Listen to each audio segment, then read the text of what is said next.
മാന്യപ്രേക്ഷകർക്ക് എൻ്റെ പ്രണാമം. പണ്ട് ഇന്ത്യൻ ഇൻസ്റ്റിറ്റ്യൂട്ട് ഓഫ് സയൻറ്റിഫിക് ഹെറിറ്റേജിൻ്റെ കീഴിലുള്ള മഴുവഞ്ചേരി മഹാദേവ ക്ഷേത്രം, അത് ഒരു സ്പിരിച്വൽ റിസർച്ച് സെൻ്ററാണ്. ആത്മീയമായ പൈതൃകത്തെക്കുറിച്ചുള്ള പഠന ഗവേഷണ കേന്ദ്രവും കൂടിയാണ്. ഇവിടെ ശിവരാത്രി തീർത്ഥാടനം 3 ദിവസം നീണ്ടു നിൽക്കുന്ന ഒരു പരിപാടിയാണ്. ആയിരക്കണക്കിന് ആൾക്കാർ വരാറുണ്ട്. അതിലെ ഒരു വർഷം അത് ഉദ്ഘാടനം ചെയ്തത് ശിവരാത്രി തീർത്ഥാടന മഹാമഹം ഉദ്ഘാടനം ചെയ്തത് ആരാധ്യനായ ഗാനഗന്ധർവൻ യേശുദാസാണ്. യേശുദാസിന്റെ പ്രഭാഷണം കഴിഞ്ഞു. ആയിരക്കണക്കിന് ആൾക്കാർ അമ്പലത്തിലുണ്ടായിരുന്നു കേൾക്കാൻ. അദ്ദേഹം ആ പ്രഭാഷണത്തിനിടയ്ക്ക് ഒരു ചോദ്യം ചോദിച്ചു. ഈ ലോകത്തിലുള്ളതെല്ലാം ഈശ്വരൻ്റെതാണ്. അപ്പോൾ പിന്നെ നമ്മൾ എന്തിനാ ഈശ്വരന് പാൽപ്പായസം ഉണ്ടാക്കി നിവേദിക്കുന്നത്, പഴം നിവേദിക്കുന്നത്, ഈശ്വരന് കാശ് കൊടുക്കുന്നത്? അങ്ങനെ ഈശ്വരന് ഓരോന്നും വഴിപാടായിട്ട് കൊടുക്കേണ്ട കാര്യം എന്തിരിക്കുന്നു? എല്ലാം ഈശ്വരൻ്റെ തന്നെയല്ലേ? ഇതിൽ ഇതുവരെയും ഞാൻ ആരോടൊക്കെ ചോദിച്ചോ ആരും മറുപടി പറഞ്ഞിട്ടില്ല. ഞാൻ പലപ്പോഴും ചിന്തിക്കാറുണ്ട്. എൻ്റെ വീട്ടിലേക്ക് യേശുദാസ് തന്നെ പറയായിരുന്നു, എൻ്റെ വീട്ടിലേക്ക് പുറത്തു നിന്നൊരാൾ കയറി വന്ന് അടുക്കളയിൽ ചെന്ന് കാപ്പിപ്പൊടിയും പാലും പഞ്ചസാരയും എടുത്ത് ഒരു ഗ്ലാസ് കാപ്പി ഉണ്ടാക്കി എനിക്ക് തരേണ്ട ആവശ്യമുണ്ടോ? എൻ്റെ വീട്ടിലുള്ളത് എൻ്റേതല്ലേ? പുറത്തുനിന്നൊരാൾ വന്നിട്ട് എനിക്ക് തരേണ്ട ആവശ്യം എന്തിരിക്കുന്നു? അത് എൻ്റേതാണ്. ഈ ഒരു ചിന്ത എന്നിൽ എപ്പോഴും വരുന്നു. എനിക്കതിന് മറുപടി കിട്ടിയിട്ടില്ല എന്ന് അദ്ദേഹം പറയുകയുണ്ടായി. അത് കഴിഞ്ഞിട്ടായിരുന്നു എൻ്റെ പ്രഭാഷണം എൻ്റെ തന്നെ സ്ഥാപനത്തിൽ, ഞങ്ങളുടെ സ്ഥാപനത്തിൽ. ഞാൻ ദാസേട്ടനോട് പറഞ്ഞു, അങ്ങയുടെ ചോദ്യം പ്രസക്തമാണ്. ഇത് മറ്റൊരു മതത്തിലും ഇല്ലാത്തൊരു വീക്ഷണം നമ്മുടെ ധർമ്മത്തിലുണ്ട്. അത് 108 ഉപനിഷത്തുക്കളിൽ ഒന്നാമത്തെ ഉപനിഷത്തായ ഈശാവാസ്യ ഉപനിഷത്തിലെ 1-ാമത്തെ ശ്ലോകത്തിൽ അത് പറയുന്നുണ്ട്. 108 ഉപനിഷത്തുകൾ ക്രമീകരിച്ചിരിക്കുന്നത് ഇതിന്റെ പ്രാധാന്യത്തിന്റെ അടിസ്ഥാനത്തിലാണ്. 108 ഏറ്റവും ഇമ്പോർട്ടൻ്റ് ആണ്. 1-ാമത്തേത് ഈശാവാസ്യ ഉപനിഷത്ത്. അത് വേദത്തിന്റെ അകത്തുള്ള ഉപനിഷത്താണ്. യജുർവേദത്തിന്റെ 40-ാം അധ്യായമായതുകൊണ്ടാണ് അതിന് വേദത്തിന്റെ അകത്തുള്ള ഉപനിഷത്ത് എന്ന് പറയുന്നത്. ആ ഉപനിഷത്തിൽ പറയുന്നു, ഈശാവാസ്യമിതം സർവം, ഈ ലോകത്തിൽ എന്തെല്ലാം നിലനിൽക്കുന്നുവോ അതെല്ലാം ഈശ്വരന്റെ മാനിഫെസ്റ്റേഷനും മാനിപ്പുലേഷനുമാണ്. ഈശ്വരനെ ഉണ്ടാക്കിയെന്നല്ല, ഈശ്വരന്റെ തന്നെ മാനിഫെസ്റ്റേഷനാണ്. ഈശാവാസ്യം ഇതം സർവം യത് കിഞ്ചത് ജഗത്യാം ജഗത്. ഈ ലോകത്തില്, ജഗത്യാം ജഗത് എന്ന് വെച്ചാൽ ലോകമായ ലോകത്തില്, സർവലോകത്തിലും എന്തെല്ലാം, യത് കിഞ്ചിത് എന്തെല്ലാം ഉണ്ടോ അതെല്ലാം ഈശ്വരന്റെ മാനിഫെസ്റ്റേഷൻ ആണ്. ക്രിയേഷൻ എന്നല്ല, മാനിഫെസ്റ്റേഷൻ. തേന ത്യക്തേന മുഞ്ചീത. ആ ഈശ്വര ചൈതന്യത്തിന്റെ മാനിഫെസ്റ്റേഷനും മാനിപ്പുലേഷനുമായിട്ടുള്ളതിനെ നിങ്ങൾ സ്വീകരിച്ച് ധന്യമായി ജീവിക്കുക. തേന ത്യക്തേന മുഞ്ചി. ത്യക്തേന എന്ന് വെച്ചാൽ ആ ഈശ്വരൻ തന്നത്, നിങ്ങൾക്ക് സമർപ്പിച്ചത്, നിങ്ങൾക്കായി വിട്ടു നൽകിയത്, ഉപേക്ഷിച്ചത്, ധാരാളം അർത്ഥങ്ങളുണ്ട്. തേന ത്യക്തേന ഭുഞ്ചീധ, അത് കഴിക്കാം. മാ ഗൃധ കസ്യ സിദ്ധനം, ഒന്നും നിങ്ങളുടേതല്ല. ഈ ധനം ഒന്നും നിങ്ങളുടേതല്ല. അതൊരു കമ്മ്യൂണിസ്റ്റ് ചിന്താധാരയുടെ കൂടി അർത്ഥമാണ്. നമ്മുടെ അല്ല ഇത്. ഇപ്പൊ മാ ഗൃത, അത് നിങ്ങളുടേത് എന്ന് പറഞ്ഞു വെക്കേണ്ട ആവശ്യമില്ല. കാരണം ഇതൊന്നും നിങ്ങളുടേതല്ല, നിങ്ങൾ വരുമ്പോൾ കൊണ്ടുവന്നതല്ല, പോകുമ്പോൾ കൊണ്ടുപോകുന്നതുമല്ല. ഇതെല്ലാം ഇവിടെ തന്നെയുള്ളതാണ്. അതുകൊണ്ട് യേശുദാസ് പറഞ്ഞ ആ വരിയുടെ ആദ്യ ഭാഗമായിട്ടുള്ള ഈശ്വരന്റെ പ്രോപ്പർട്ടിയാണ് ഇത് എന്നുള്ളതിന് യാതൊരു സംശയമില്ല. ഇനി രണ്ടാമത്തെ കാര്യം, അതെന്തിനാ ഞാൻ ഈശ്വരന് തന്നെ എടുത്തു കൊടുക്കുന്നത് എന്നാണെങ്കിൽ രണ്ട് രീതിയിൽ വിവരിക്കാം. ഒന്ന്, നമ്മളിൽ ഒരു സമർപ്പണ ഭാവം ഉണ്ടാവണം. ഇതെന്റേതല്ല, നിനക്ക് സമർപ്പിക്കുന്നു എന്ന് എന്റേതല്ലെന്ന് പറഞ്ഞുകൊണ്ട് തന്നെ സമർപ്പിക്കാനുള്ള ഒരു ഭാവം ഉണ്ടാവുന്നു. ഇപ്പൊ യാഗകർമ്മങ്ങളും പൂജാതി കർമ്മങ്ങളും നടത്തുമ്പോൾ എന്താ മന്ത്രം എന്നറിയോ? ഞാൻ അദ്ദേഹത്തിനോട് ചോദിച്ചു.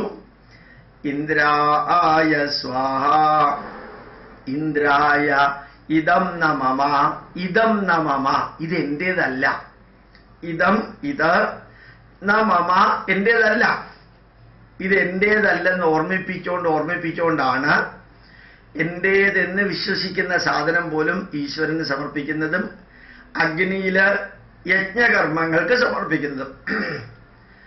പവമാനസോമായ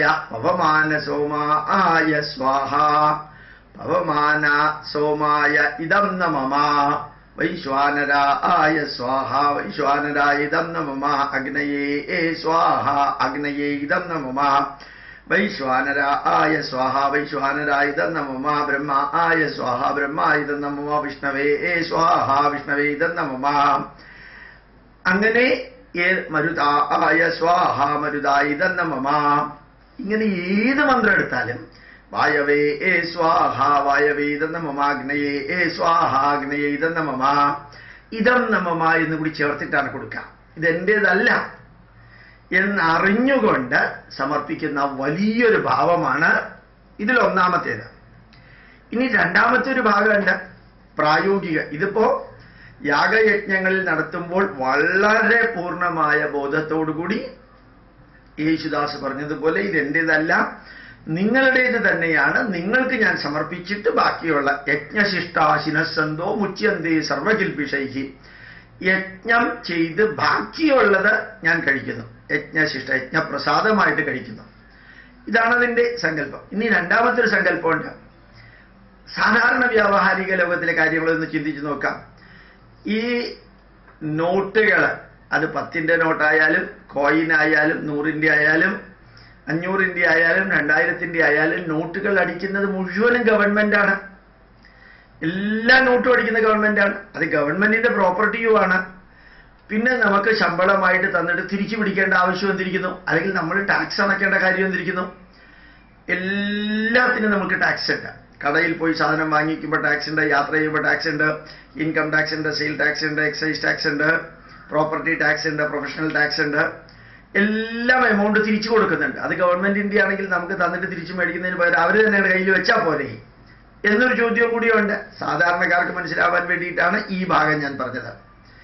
ആദ്യ ഭാഗം ഞാൻ പറഞ്ഞത് കുറച്ചും കൂടി കോംപ്ലിക്കേറ്റഡ് ആയിട്ടുള്ള ഒന്നാണ്, സമർപ്പണ ഭാവം ഉണ്ടാക്കാം. രണ്ടാമത് ഞാൻ പറഞ്ഞത് അതൊരു സിമ്പിൾ കാര്യമാണ്. നിങ്ങൾ നോക്കിക്കോളാം, ഹൈദരാബാദിൽ പോകുമ്പോഴത്തേക്കും മലയാളികളുടെ പെട്ടിക്കടകൾ ധാരാളം ഉണ്ട്. അത് ഞാൻ ഹൈദരാബാദിലാണ് കണ്ടിരിക്കുന്നത്, മറ്റേ സ്ഥലത്തുണ്ടോ എന്ന് എനിക്ക് അറിഞ്ഞൂടാ. ആ പെട്ടിക്കടയിൽ രാവിലെ ബ്രേക്ക്ഫാസ്റ്റ് ഉണ്ടാവും, ചായ ഉണ്ടാവും. ഈ ബ്രേക്ക്ഫാസ്റ്റും ചായയും ഉണ്ടാക്കിയിട്ട് എത്ര പേരത് കഴിക്കാൻ ക്യൂ നിൽക്കുകയാണെങ്കിലും ആ ബ്രേക്ക്ഫാസ്റ്റിലെ ആദ്യത്തെ ഒരംശം, ചായയുടെ അര ഗ്ലാസ്, ഇത് രണ്ടും നേരെ ചെന്ന് അവർ മണ്ണിലേക്ക് ഒഴിക്കും. ഈ നിന്നിൽ നിന്ന് എടുത്തത് നിന്നിലേക്ക് എന്ന് പറഞ്ഞു പോവാണെങ്കിൽ അര പ്ലേറ്റ് ഉപ്പുമാവും അര ഗ്ലാസ് ചായയും, അത് കൃത്യമായിരിക്കണം എന്നില്ല, ഞാൻ അര എന്ന് പറഞ്ഞേ ഉള്ളൂ. അത് മണ്ണിലിട്ട് ഒന്ന് തൊഴുതിട്ട് പിന്നെ ക്യൂ നിൽക്കുന്നവർക്ക് അവർ ഭക്ഷണം കൊടുക്കുള്ളൂ. അപ്പൊ ക്യൂ നിൽക്കുന്നവർക്കും അറിയാം ഇതിലെ ഒരു ഭാഗം മണ്ണിലേക്ക് ഇട്ടിട്ട് ദൂരെ മാറിപ്പോയിട്ട് മണ്ണിലിട്ടിട്ട് അത് കഴിഞ്ഞിട്ടേ ഇവർ തരുള്ളൂ എന്ന്. ഈ അങ്ങോട്ട് കൊടുക്കുക എന്നുള്ളതാണ്. ഇങ്ങോട്ട് കിട്ടുന്നതിനേക്കാളും അങ്ങോട്ട് കൊടുക്കാം. നമ്മൾ ഈ ഭക്ഷണം കഴിക്കുന്നതിന് മുമ്പ് ഒരു ഇലയില് കുറച്ച് ചോറും കറിയും ഇട്ടിട്ട് കാക്കയ്ക്ക് വെക്കാറുണ്ട്. ഈ കഴിഞ്ഞ കുറേ മാസങ്ങളായിട്ട് ഞങ്ങളും അത് ചെയ്യാറുണ്ട്. ഭോജനശാലയെ കാക്കബലീന, അത് അങ്ങോട്ട് കൊടുക്കാൻ പഠിക്കാം. രാവിലെ കോലം അരിപ്പൊലി കൊണ്ടിടുന്നത് ഉറുമ്പുകൾക്കും ചെതലുകൾക്കും വേണ്ടിയിട്ടാണത്. അല്ലാതെ അത് ഭംഗിക്കായിരുന്നില്ല. പിന്നീട് അത് ഭംഗിക്കാക്കി മാറ്റിയതാണ് കോലമിടുക എന്നുള്ളത്. ഏത് കാര്യത്തിലും മറ്റുള്ളവർക്ക് കൊടുക്കാം. പഞ്ചമഹായജ്ഞത്തിൽ മനുഷ്യയജ്ഞം വേദനിക്കുന്നവർക്കും വിശക്കുന്നവർക്കും അനാഥർക്കും വൃദ്ധർക്കും കൊടുക്കലാണ് മഹായജ്ഞം എന്ന് പറയുന്നത്. പഞ്ചമഹായജ്ഞത്തിന് മനുഷ്യയജ്ഞം എന്ന് പറയുന്നത്. ഭൂതയജ്ഞം എന്ന് പറയുന്നത് ജീവജാലങ്ങൾക്ക് കൊടുക്കാം. ദേവയജ്ഞം എന്ന് പറഞ്ഞാൽ പ്രകൃതിക്ക് കൊടുക്കാം. ഋഷിയജ്ഞം എന്ന് പറഞ്ഞാൽ ഈ സംസ്കാരം ഉണ്ടാക്കിയവർക്ക് കൊടുക്കാം. ഒക്കെ കൊടുക്കലാണ്. ദേവയജ്ഞം, ഋഷിയജ്ഞം, ഭൂതയജ്ഞം ജീവജാലങ്ങൾക്ക്, പിതൃയജ്ഞം നമുക്ക് ജന്മം നൽകി വളർത്തി വലുതാക്കിയ പിതൃക്കൾക്ക് സാങ്കല്പികമായിട്ടാണെങ്കിലും താങ്ക്സ് ഗിവിംഗ് ഡേ പോലെ നമ്മൾ കൊടുക്കുന്നു. പിന്നെ മനുഷ്യയജ്ഞം വേദനിക്കുന്നവർക്കും വിശക്കുന്നവർക്കും അർഹതയുള്ളവർക്കും. ഈ കൊടുക്കുക എന്നുള്ളൊരു സങ്കല്പം ഉണ്ടാക്കാനാണ് യഥാർത്ഥത്തിൽ നമ്മൾ ഈ പഞ്ചമഹായജ്ഞം ചെയ്യുന്നതും കൊടുക്കുന്നതും. ഇന്ന് രാവിലെ 1ാമത്തെ റെക്കോർഡിങ്ങിൽ ഞാനിത് പറയാൻ കാരണം ഏറ്റവും ഉജ്ജ്വലമായിട്ടുള്ള ഒരു ശ്ലോകമാണ് ഈശാവാസ്യം ഇദം സർവം. അത് ഹിന്ദുവിന്റെ മാത്രം സങ്കല്പമാണ്. ഗോഡ് ക്രിയേറ്റഡ് ദ വേൾഡ് എന്ന് മറ്റെല്ലാ മതങ്ങളും പറയുമ്പോൾ God manifested as the world. അതാണ് ഈ ആദ്യത്തെ വരിയുടെ അർത്ഥം. ഈശാ ഇദം സർവം ഈശാവാസ്യം. ഇവിടെ ഉള്ളതെല്ലാം ഈശ്വരൻ വസിക്കുന്നതാണ്. അതുകൊണ്ട് നമ്മൾ വായുവിനെ ഈശ്വരനായിട്ട് കാണുന്നു, ഭൂമിയെ ഈശ്വരനായിട്ട് കാണുന്നു, സൂര്യനെയും ചന്ദ്രനെയും വൃക്ഷങ്ങളെയും മൃഗങ്ങളെയും ഈ ലോകത്തിലുള്ള സർവ്വ ചരാചരങ്ങളെയും ഈശ്വരന്റെ മാനിഫെസ്റ്റേഷനും മാനിപ്പുലേഷനുമായിട്ട് കാണുന്നു. അവയെ നമ്മൾ ആദരവോടുകൂടി തന്നെ ബഹുമാനിക്കുകയും ചെയ്യുന്നുണ്ട്, ഭക്തി പുരസ്സരം ആരാധിക്കുകയും ചെയ്യുന്നു എന്നുള്ളതാണ്. ഈശ്വരവാഹനമായിട്ടും ഈശ്വരന് ഇഷ്ടമുള്ള ഇലകളായിട്ടും ഈശ്വരനുമായിട്ട് ബന്ധപ്പെട്ട പുഷ്പങ്ങളായിട്ടും ഈശ്വരനുമായിട്ട് ബന്ധപ്പെട്ട പക്ഷിമൃഗാദികളായിട്ടും നമ്മൾ കണക്ട് ചെയ്തത് യഥാർത്ഥത്തിൽ ഈ സ്നേഹവും ബഹുമാനവും ആദരവും കടമയും കടപ്പാടും ആ സസ്യലതാദികൾക്കും ജന്തുജാലങ്ങൾക്കും വെച്ചു പുലർത്താനാണ്.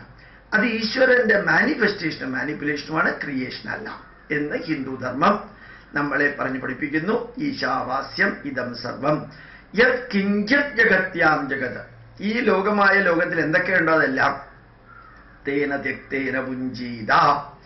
ആ ഈശ്വര ചൈതന്യം നമുക്ക് എന്തായിട്ടാണോ നമുക്ക് വേണ്ടി തന്നത് അത് ഭക്ഷിച്ച് ജീവിക്കുക. മാഗൃത കസ്യ സിദ്ധനം. മറ്റൊരുവൻ്റേത് തട്ടിപ്പറിച്ച് സ്വന്തമാക്കിയിട്ട് അല്ലെങ്കിൽ ചൂഷണം ചെയ്ത് ജീവിക്കേണ്ട ആവശ്യമില്ല. അങ്ങനെ ഒരു ജീവിതം ഉണ്ടാവരുത്. പ്രണാമം, നമസ്കാരം.